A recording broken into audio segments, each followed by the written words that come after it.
Père et du Fils et du Saint-Esprit. Amen. Seigneur, que ton nom soit béni pour ce jour de grâce que tu nous accordes. Merci pour les frères et sœurs connectés. Merci pour ta parole que tu mets à notre cœur à partager avec ces frères et sœurs qui sont connectés et qui le seront plus tard. Nous te prions, Seigneur, de bénir cette parole pour qu'elle fasse du bien à ceux qui l'entendront. Dans le nom puissant de Jésus-Christ de Nazareth. Amen.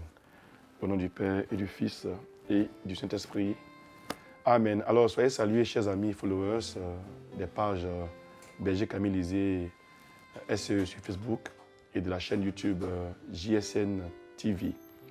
Pour ceux qui ne sont pas encore abonnés à ces différentes pages-là, nous leur demandons de bien vouloir s'abonner et cocher les cloches de notification pour être notifiés chaque fois que nous serons en direct. Parce que ces pages-là sont des pages d'édification de la parole du Seigneur et sur lesquelles nous prions pour tous les différents cas de nos frères et sœurs qui nous sollicitent pour les difficultés qu'ils traversent. Alors, nous sommes à l'émission Le Berger vous parle, qui est une émission qui a lieu tous les lundis matins et qui donne à nos frères et sœurs la parole de la semaine, la parole qui les introduit pleinement dans la semaine et qui leur donne également de se focaliser et de commencer la semaine avec la parole, de se focaliser sur ce que la parole ordonne comme instruction pour que leur semaine leur soit soumise.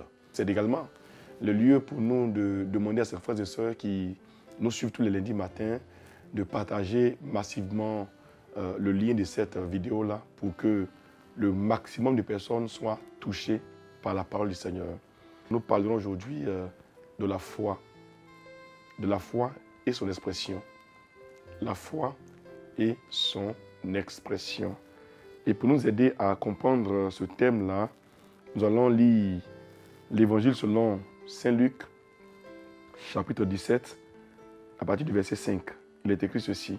Les apôtres dirent au Seigneur, « Augmente notre foi. » Le Seigneur répondit, « Si vous aviez de la foi, gros comme une graine de moutarde, vous diriez à cet arbre, à ce mûrier, déracine-toi et plante-toi dans la mer, et il vous obéirait. » Vous voyez que l'image présentée dans ce verset, dans ces deux versets que je viens de lire, Luc 17, verset 5 et le verset 6, on nous parle d'un arbre et on nous parle également d'un mûrier.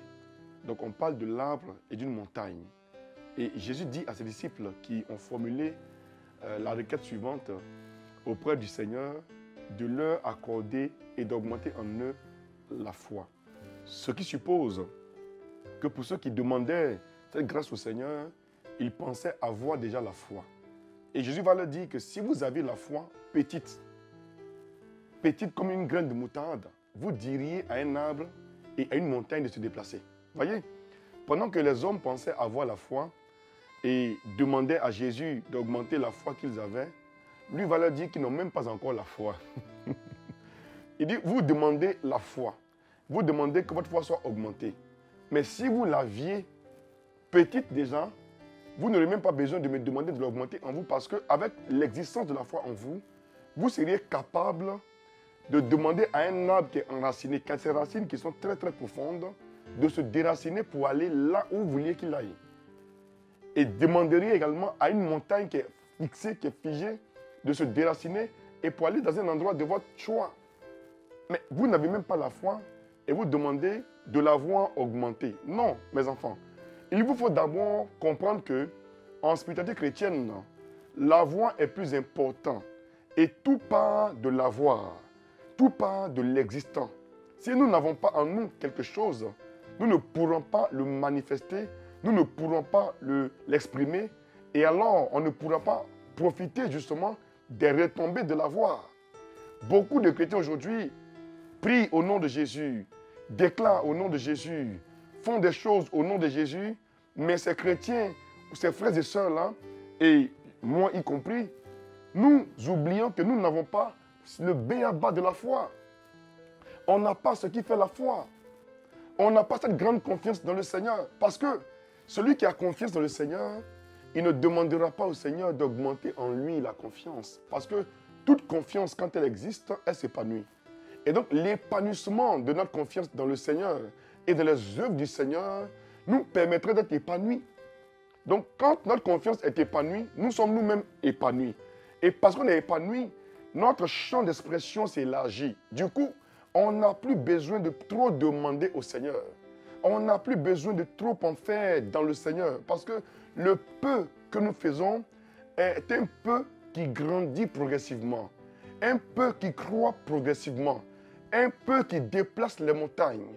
Un peu qui ouvre des voies, des boulevards. Un peu qui nous permet de saisir des opportunités, mais qui viendront satisfaire notre journée, satisfaire notre vie, et alors donner à notre famille de s'épanouir. Jésus demande et il oriente la prière de ses enfants, de ses disciples, sur le fait d'avoir d'abord la foi. Ne cherchons pas la taille de la foi, mais cherchons simplement la foi en toutes choses, dans les prières les plus efficaces que certaines personnes avant nous ont formulées. Et même quand on lit un peu la Bible, on se rend compte que ceux qui ont été exaucés puissamment par le Seigneur, qui ont été exaucés et qui ont fait des exploits, n'ont pas fait de grandes prières, mais ils ont juste fait la prière au nom de Jésus. Ils ont juste fait la prière au nom de leur Dieu. Ils ont fait la prière également motivés, poussés par l'Esprit du Seigneur. Beaucoup d'hommes et de femmes dans la Bible se sont engagés en prenant appui sur leur connexion avec leur Père, le Père de la foi, le Maître de la vie. Ils ont pris appui sur sa parole, appui sur sa présence. Même une femme syro-phénicienne, elle est venue toucher par derrière le pan du vêtement du Messie Sauveur, qui était de passage dans sa localité. Elle n'a pas demandé la permission au Seigneur, mais elle-même en elle-même était convaincue que si elle arrivait à l'approcher et à toucher le pan de son vêtement, elle n'a pas dit son pied, elle n'a pas dit son bras, mais elle a dit, je sais que si je réussis à toucher simplement le pan de son vêtement, je sais, moi malade, que je serai guéri au contact du toucher, du pan de son vêtement. Beaucoup d'entre nous aujourd'hui savent beaucoup de choses. Nous avons des théories sur la foi. Nous avons une visée théologique sur la foi. Oh, Dieu attend de nous que nous puissions manifester le naturel de la foi, le simple de la foi. Nous puissions simplement nous accrocher à la parole entendue, à la motion de conviction dans notre âme, dans notre cœur, dans notre profondeur, et alors l'exprimer simplement et naturellement. La dame syro-phénicienne qui perdait du sang depuis 12 années, elle n'a pas pris un rendez-vous avec quelqu'un, non. Elle a juste entendu parler de Jésus. Comme ce matin, tu m'entends parler de Jésus. Elle a juste entendu un message dans lequel on lui disait que le nom de Jésus guérit. La personne de Jésus guérit. L'Eucharistie guérit. Faire la prière permanente et constante guérit et débloque des situations. Elle a juste entendu le message. Elle s'est approprié le message. Elle s'est approprié le message et en a fait une opportunité pour son témoignage, pour sa guérison. Elle n'a pas eu besoin d'un soutien de qui que ce soit. Elle a dit, j'ai entendu, il m'a été enseigné que si je rencontre Jésus, ma situation sera décantée, ma situation sera guérie, je connaîtrai la délivrance. Et alors, elle s'est approchée de lui. En fait, celui qui a la foi, il n'est pas dans l'idée, mais il est dans l'action. Oh oh!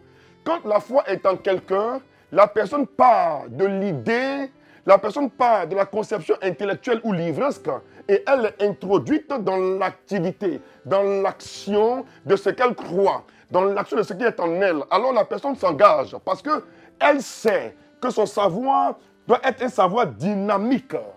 Alors, parce qu'elle a senti, elle a su que c'était lui le Messie, qu'a-t-elle fait? Elle s'est déplacée, elle a quitté sa position pour aller à la position de celui qui peut tout faire, du Dieu tout-puissant, du Dieu de l'impossible et du Dieu capable.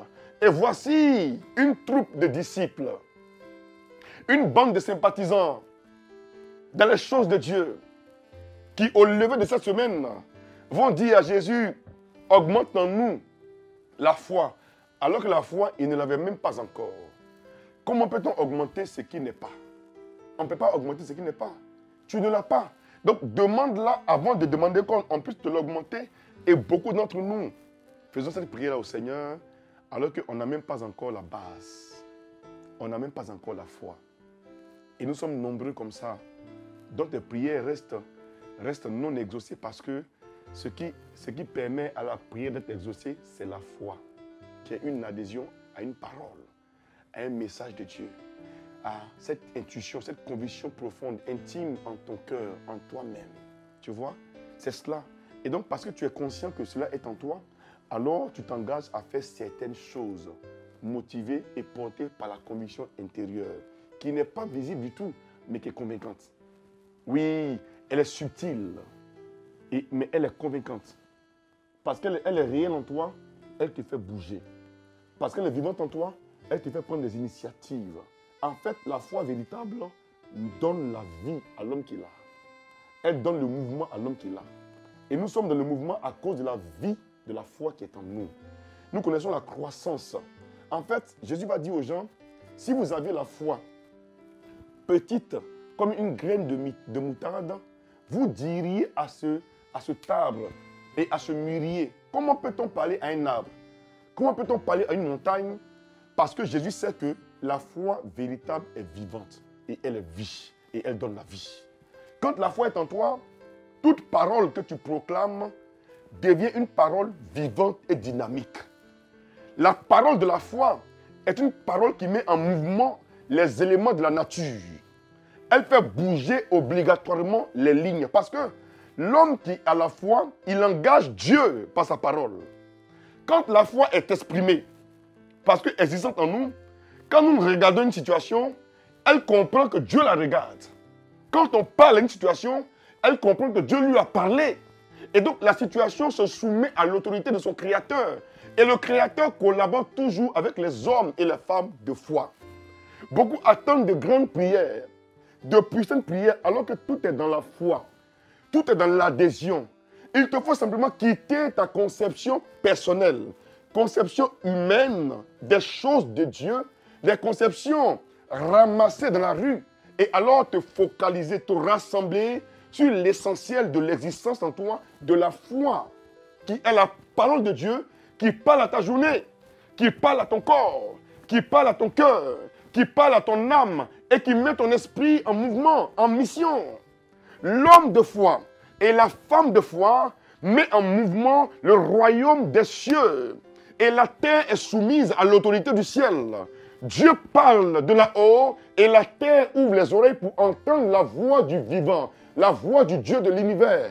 Le croyant qui prend la parole de Dieu au sérieux, au début de la semaine, verra que la semaine lui sera soumise parce que Dieu soumet toutes choses à l'autorité de sa parole. Tout homme et toute femme qui prend avec lui la parole de Dieu verra que l'autorité de Dieu sera manifestée dans sa vie et par sa vie. La foi, mes amis, doit être une foi qui s'exprime. Quand on parle d'expression de la foi, il y a la déclaration qui accompagne son expression. Et c'est parce que nous avons déclaré la parole que les événements alors se mettent en mouvement alors de la déclaration. Quand je déclare la parole, parce que j'en suis convaincu, j'en suis enceinte, j'en suis chargé, et donc quand je libère la parole, j'envoie la parole en mission. Et les événements qui attendaient que je parle, que je déclare, alors prennent ce que j'ai déclaré et vont alors accomplir le but. Est-ce qu'on se comprend ce lundi? Donc ma soeur, mon frère, comprends ceci.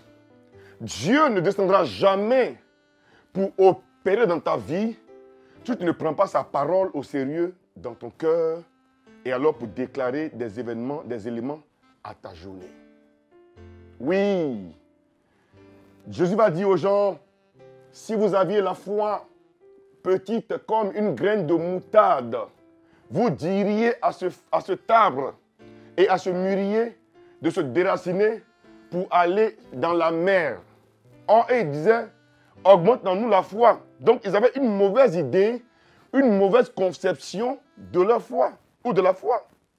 Jésus dit non. On n'a même pas besoin de demander beaucoup quand on a le peu. En fait, la foi, c'est comme le levain.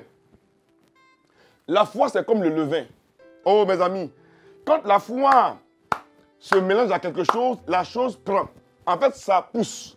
En fait, ça mousse. En fait, ça grandit. La foi fait développer les choses. La foi fait développer les choses. la foi apporte la croissance. C'est pourquoi, mes amis, pour nous qui sommes chrétiens, ce qui nous fait croître et fait dissiper en nous la peur, c'est la parole de Dieu. Donc, l'adhésion à cette parole-là nous permet de voir la peur se dissiper, de voir la mort se dissiper, de voir l'échec se dissiper, de voir les événements contraires se dissiper et se soumettre, parce que la parole du Seigneur, elle est créatrice. C'est elle qui a tout créé, elle a tout pensé et elle a tout produit, elle a tout établi pour notre épanouissement et pour notre bien-être. Toute semaine est une opportunité pour toi.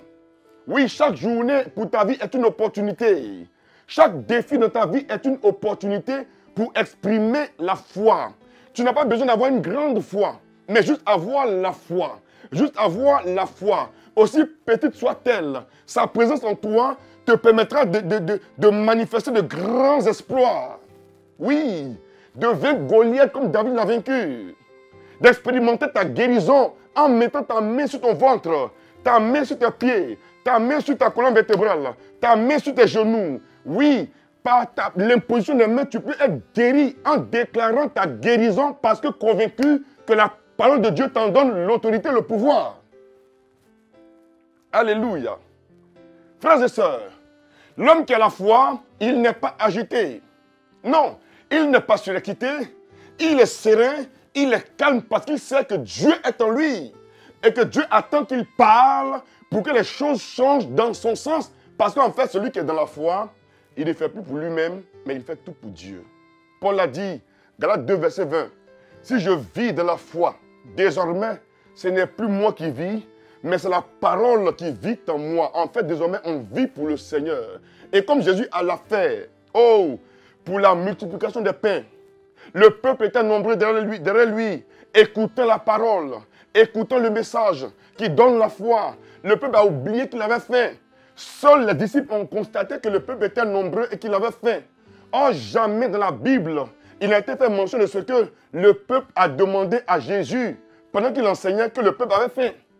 Mais c'est nous les à côté là, les bergers, les leaders, les visionnaires, les théologiens qui savons comment Dieu collabore, comment Dieu fait les choses. Pendant que le peuple, plus de 12 000 personnes étaient en train d'écouter le message qui donne la vie et qui donne un sens en Matthieu 4,4, où Jésus a dit au diable, il est écrit que l'homme ne va pas seulement se nourrir de pain, mais de toute parole qui sort de la bouche de Dieu.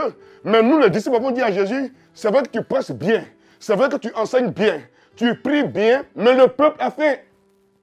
Jésus a dit, mais mes amis, donnez-leur vous-même à manger. Ils disent, vraiment, nous là, on n'a pas les moyens pour nourrir le peuple. Mais si tu n'as pas les moyens pour nourrir le peuple, pourquoi tu viens emmerder les gens pour dire que le peuple a faim? Le peuple t'a pas dit qu'il a faim. Et nous sommes nombreux comme ça aujourd'hui.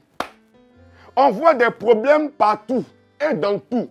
Au lieu de rester concentré sur l'essentiel, Jésus a dit à Marthe, mais Marthe, tu te fatigues pour si peu, pour peu de choses. Marie a choisi la meilleure part. Parce que Marie était en train d'écouter la parole de Dieu. Marthe était affairée de la cuisine. Pourtant, Marthe était en train de travailler pour que Jésus mange. Oh, Jésus dit, ma nourriture, c'est de faire la volonté de mon Père. Oh, mes amis, telle volonté consiste à ce que nous connaissions Dieu, le vrai Dieu, et celui qui l'a envoyé, Jean 15. Celui qui donne sa vie à Dieu et qui fonde sa vie dans la parole de Dieu, aucune semaine pour sa vie ne sera malheureuse. Aucune situation difficile ne viendra à bout de lui parce que la parole va ouvrir un chemin là où tout semble fermé. Dieu parle. Et Dieu veut se révéler, mais à travers ta capacité à mettre en lumière sa parole dans ta vie et dans ta journée. C'est Dieu qui bénit. Et c'est Dieu qui exauce. C'est Dieu qui guérit. C'est Dieu qui délivre. Et c'est Dieu qui ferme la gueule des lions. N'ayez pas peur des bruits extérieurs. N'ayez pas peur des sirènes qui annoncent la mauvaise nouvelle. Nous sommes porteurs de la bonne nouvelle du salut, la bonne nouvelle de la grâce, la bonne nouvelle de la délivrance. L'Éternel donne sa parole pour que tu vives et sois sauvé. Il te permet, ma soeur, en ce lundi, mon frère, d'expérimenter ton témoignage en ouvrant la semaine avec la puissance de la parole de Dieu. La foi doit s'exprimer. La foi n'est jamais intérieure. Si la foi est vraie en toi, dans ton cœur, ta bouche doit la proclamer et ton comportement doit la démontrer. Alléluia. Frères et sœurs, un homme de foi n'est pas un peureux, ce n'est pas un trouillard. Une femme de foi n'est pas une pleureuse. Une femme de lamentation, non. Quand on a la foi, nous sommes sereins, nous sommes confiants, nous sommes certains que les choses adviendront selon que l'esprit de la parole nous l'a révélé. En nous se trouve la parole. Parce que la parole est la vie de Dieu. Et la parole est elle-même Dieu. Et c'est par la parole que Dieu a tout créé. Et la foi naît de ce qu'on entend. Et ce qu'on entend vient de la parole de Dieu. Romains 10. Alléluia. Dieu te donne en ce lundi, ma soeur et mon frère, la parole pour que tu impactes, pour que tu influences ta semaine. Alléluia. Ne pense pas que tu as la foi. Celui qui a la foi ne pense pas qu'il l'a. Il l'exprime, il l'exerce. Ça commence, ça monte, ça descend, mais il est à son poste. Même dans la barque, sur la mer, à l'approche de la tempête, d'un vent violent, l'homme de foi, il dort au calme et dans le repos. Oh, il dort au calme et dans le repos parce qu'il sait que le Dieu du ciel est avec lui. Même au cœur du noir, au cœur de la mort, l'homme de foi est convaincu qu'il reviendra vivant parce que la parole l'en a convaincu. L'homme de foi est assailli, agressé de part et d'autre. Parce qu'il sait que la parole en lui est vraie, il sait qu'au thème et au temps fixé par la parole, les gens qui viennent en lui par ce chemin vont s'en retourner par 7 chemins différents. Pourquoi? La parole l'en a convaincu et la parole l'a déclaré. Mais quand il la lit dans la Bible, ce qu'il lit ici lui parle. Il comprend alors que Dieu ne ment pas. Comme le déclare Tite 1, verset 2. Dieu ne ment pas. Frère, Dieu ne ment pas. Quand Dieu a parlé, c'est la vérité. Et Dieu dit de prendre et d'avoir la foi petite. Si elle est petite, ce n'est pas le plus important qu'elle soit quand même petite. C'est le fait qu'elle soit qui est important. Le fait qu'elle soit est important. C'est suffisant pour que ta vie et ta journée soient comblées. Le simple fait que la foi soit en toi, alors elle va équilibrer et rassembler ta vie, rassembler ta journée. Et alors, tu sauras mettre de l'ordre dans le désordre que la journée te propose, dans le désordre que la semaine te propose. L'Éternel qui donne la foi, parce que la foi est un don, et l'Éternel qui s'apprête à accomplir la foi qu'il t'a donnée. En fait, pour que tu vois les œuvres de la foi, engage-toi dans le mouvement qui produit les œuvres de la foi. Il n'y a jamais de foi sans mouvement. C'est pourquoi ce matin, tu t'es réveillé, tu es en train d'aller au travail. Tu es en train d'aller pour faire un entretien d'embauche. Tu es en train d'aller à l'école ou à l'université. Tu es en train d'aller composer.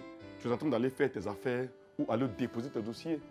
Donc, c'est ce mouvement-là qui va te valoir demain d'être embauché, d'être guéri parce que tu es allé à l'hôpital ou alors d'aller en voyage et donc d'arriver à bon port parce que tu t'es engagé dans le mouvement.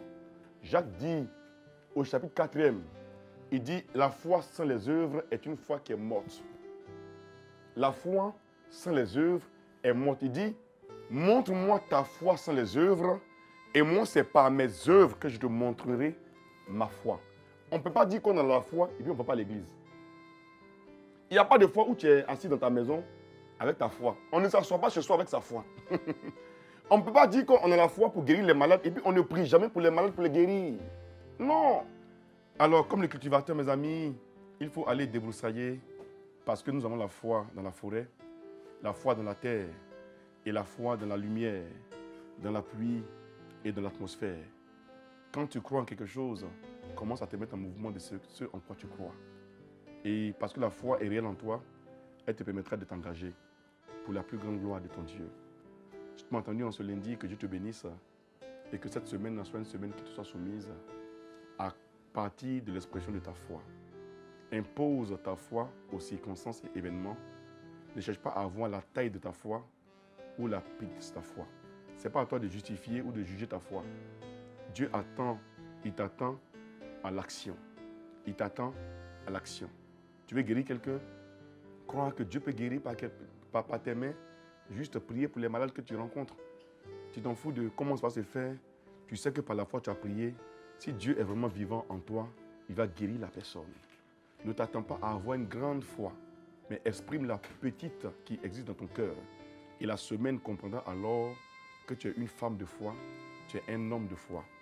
Que Dieu te bénisse, garde le sourire et puis retiens que Dieu n'est pas méchant. Shalom et puis ciao.